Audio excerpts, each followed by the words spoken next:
I was brought up as an Orthodox Jew and a Zionist. On a shelf in our kitchen was a tin box of the Jewish National Fund, into which we put coins to help the pioneers building a Jewish presence in Palestine.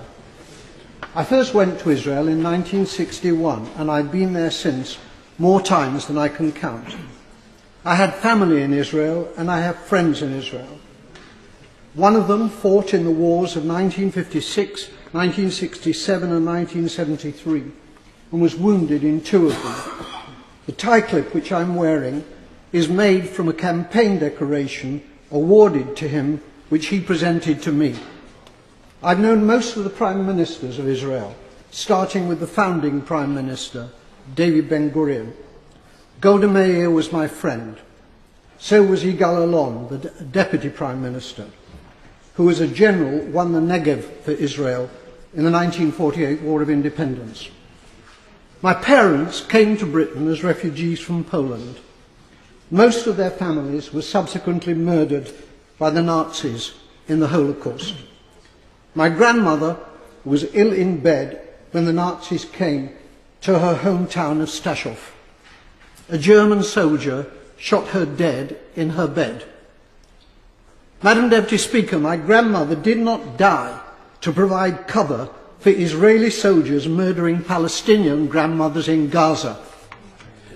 The present Israeli government ruthlessly and cynically exploit the continuing guilt among Gentiles over the slaughter of Jews in the Holocaust as justification for their murder of Palestinians. The implication is that Jewish lives are precious, but the lives of Palestinians do not count. On Sky News a few days ago, the spokeswoman for the Israeli army, Major Leibovich, was asked about the Israeli killing of, at that time, 800 Palestinians. The total is now 1,000. She replied instantly, 500 of them were militants. That was the reply of a Nazi. I suppose that Jews fighting for their lives in the Warsaw Ghetto could have been dismissed as militants. The Israeli Foreign Minister, Tzipi Livni, asserts that her government will have no dealings with Hamas because they're terrorists. Tzipi Livni's father was Eitan Livni, Chief Operations Officer of the terrorist Irgun Tzvai Leumi, who organised the blowing up of the King David Hotel in Jerusalem, in which 91 victims were killed, including 4 Jews. Israel was born out of Jewish terrorism. Jewish terrorists hanged 2 British sergeants and booby-trapped their corpses. Irgun, together with the terrorist Stern Gang, massacred 254 Palestinians in 1948 in the village of Deir Yassin. Today, the present Israeli government indicate that they will be willing, in circumstances acceptable to them, to negotiate with the Palestinian President Abbas of Fatah. It's too late for that, Madam Deputy Speaker. They could have negotiated with Fatah's previous leader, Yasser Arafat, who was a friend of mine. Instead, they besieged him in a bunker in Ramallah, where I visited him. It's because of the failings of Fatah since Arafat's death that Hamas won the election, the Palestinian election in 2006. Hamas is a deeply nasty organisation, but it was democratically elected, and it is the only game in town. The boycotting of Hamas, including by our own government, has been a culpable error from which dreadful consequences have followed.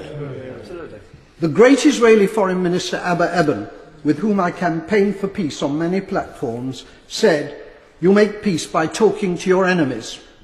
However many Palestinians the Israelis murder in Gaza, they cannot solve this existential problem by military means.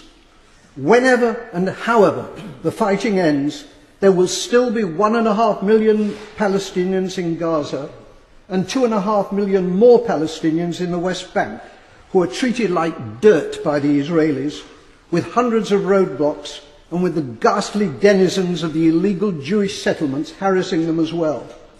The time will come, not so long from now, when they will outnumber the Jewish population in Israel.